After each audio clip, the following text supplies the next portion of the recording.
Book 295. Good morning, good morning. Welcome back to Morning Motivation with Matthew Daniels, and today I'm going to tell you guys about the royal sculptor and the king's ruined monument. That's right, the royal sculptor and the king's ruined monument. But what is Matthew Daniels talking about? A long time ago, in a kingdom which sat nearby to a large and treacherous mountain range, a powerful king set out to ensure that his name and legacy would live on long after his death.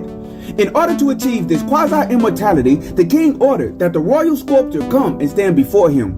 This royal sculptor, who was one of my ancestors no less, when he heard that the king required his presence, wasted no time in presenting himself in the royal court. The king looked down upon the royal sculptor from his throne and told him of his desire to ensure that his name and legacy lived on forever.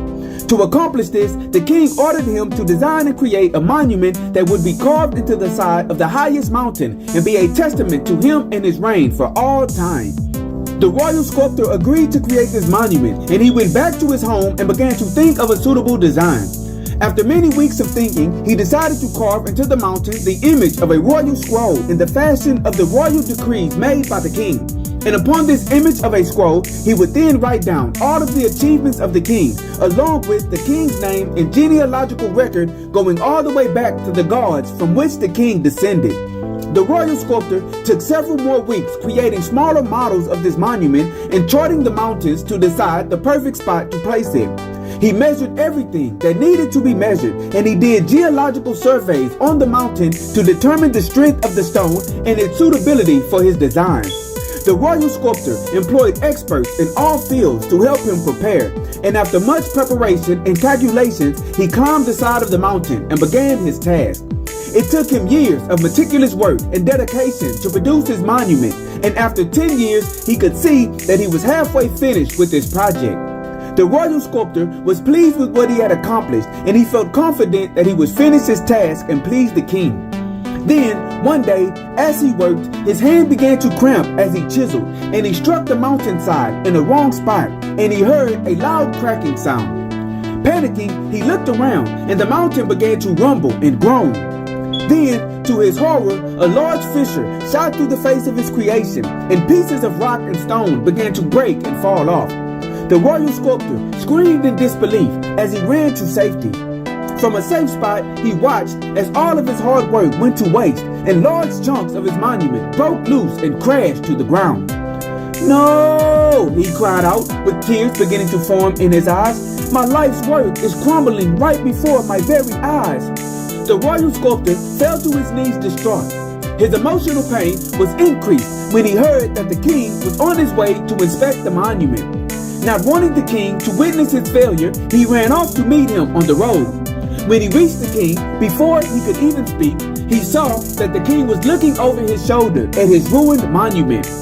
"I'm sorry," the royal sculptor said. "Please forgive me." "Sorry?" the king repeated, sounding confused. "What are you sorry about? You are indeed the best sculptor who has ever lived, and you have ensured that my name and legacy will live on forever. It is beautiful." The royal sculptor wiped the tears from his eyes and turned around to look at the mountain. He gasped heavily when he saw what was left of his monument. Carved into the side of the mountain was a perfect portrait of the king's face, and the royal sculptor realized that when he thought it was all falling apart, it was actually all coming together.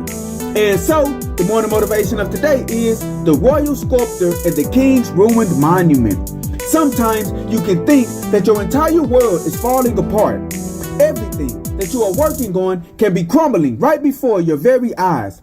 But perhaps instead of falling apart, everything may actually be coming together. And if you can simply weather the storm and the falling rocks, what you will be left with will be exactly what you desire to have the entire time.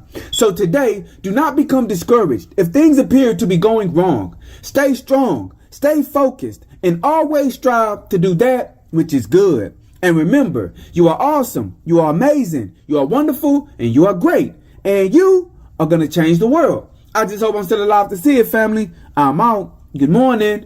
To order books in the Morning Motivation with Matthew Daniels book series, search Morning Motivation with Matthew Daniels on Amazon.com or visit www.dandyandbigherm.com.